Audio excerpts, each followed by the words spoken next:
हाय। तो आज हम लोग हिंदी टू इंग्लिश ट्रांसलेशन करेंगे। इससे थोड़ी बहुत इंग्लिश को समझने में और इंग्लिश की स्ट्रक्चर कैसे फॉर्म होती है ये हेल्प करती है। ठीक है, तो चलिए एक छोटी सी कहानी है। एक बार की बात है, एक चींटी पूरे दिन मेहनत करके अपने लिए खाना जमा करती थी।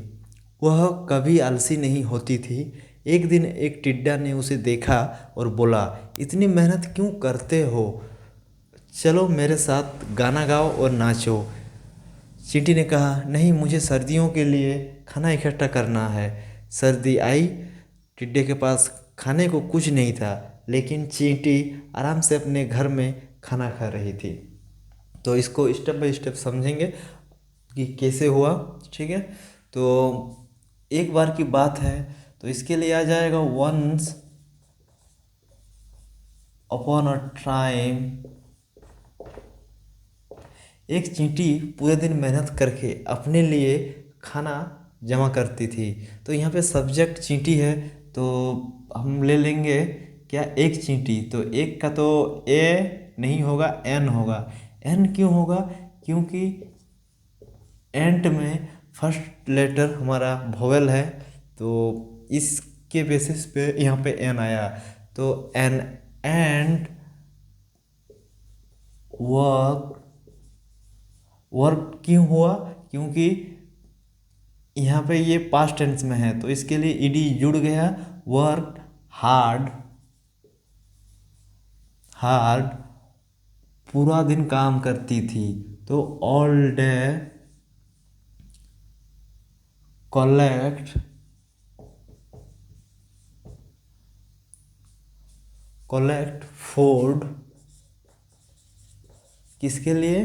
फॉर हर सेल्फ, तो खुद के लिए, अपने लिए। ठीक है, वह कभी आलसी नहीं होती थी। तो सी पास्ट टेंस में है, सी वॉज नेवर लेजी। उसके बाद है, एक दिन एक टिड्डा ने उसे देखा और बोला, वन डे अ ग्रास हॉपर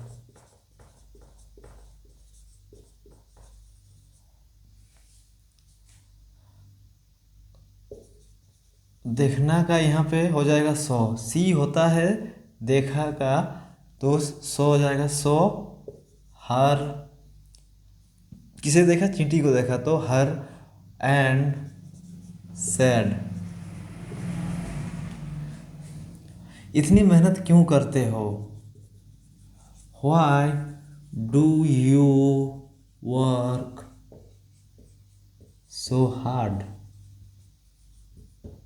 ठीक, चलो मेरे साथ गाना गाओ और नाचो।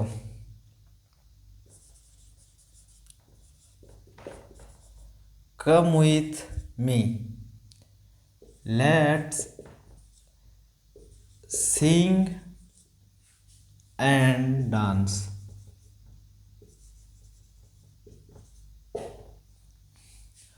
चींटी ने कहा, यानी चींटी ने रिप्लाई दिया उसको, तो क्या हो जाएगा? The end reply. रिप्लाई नहीं होगा, रिप्लाई का रिप्लाइड होगा, क्योंकि ये पास्ट टेंस में है। हमारा सारा सेंटेंस पास्ट टेंस में ही है। ठीक है, तो द एंड रिप्लाइड, नहीं। नहीं क्या सिंपल है, नो आ जाएगा। मुझे सर्दियों के लिए खाना इकट्ठा करना है। I had to collect. क्या इकट्ठा करना है? फूड। फूड कब के लिए? For winter. बस सिंपल। सर्दी आई। व्हेन, यहाँ पे व्हेन हम लोग अपने लिए लगा रहे हैं, क्योंकि इसका मीनिंग पता चला गया। व्हेन विंटर कैम, ये भी पास्ट टेंस में है। व्हेन ए विंटर कैम, टिड्डा के पास खाने को कुछ नहीं था। तो क्या हो जाएगा इसका? The grass hopper had to nothing sorry had nothing to eat। खाने को क्या नहीं था? सॉरी, क्या नहीं था? खाना। तो नथिंग टू ईट। उसके बाद है, लेकिन चींटी आराम से अपने घर में खाना कर रही थी। But the end was, past tense में है इसीलिए सब्जेक्ट के साथ वॉज लग रहा है। वॉज क्या हो जाएगा? रेस्टिंग, आराम से, रेस्टिंग कंफर्टेबली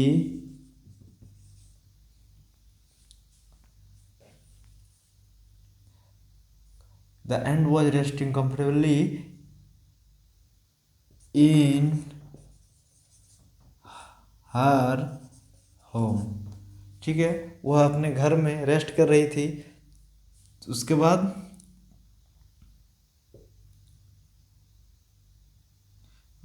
क्या हुआ?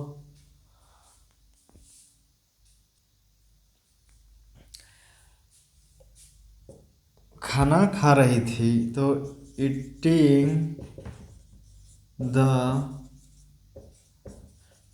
फूड, जो वो बचा के रखी थी। यहाँ पे हम लोग ऐड कर सकते हैं, she had saved.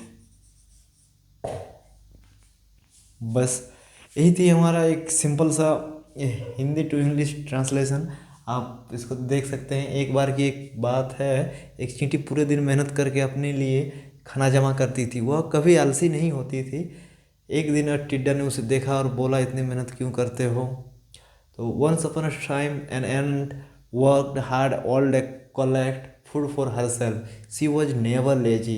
One day a grasshopper saw her and said, "Why do you work so hard? Come with me, let's sing and dance." The ant replied, "No, I had to collect food for winter." When winter came, the grasshopper had nothing to eat, but the ant was resting comfortably in her home, eating the food she had saved. Thank you.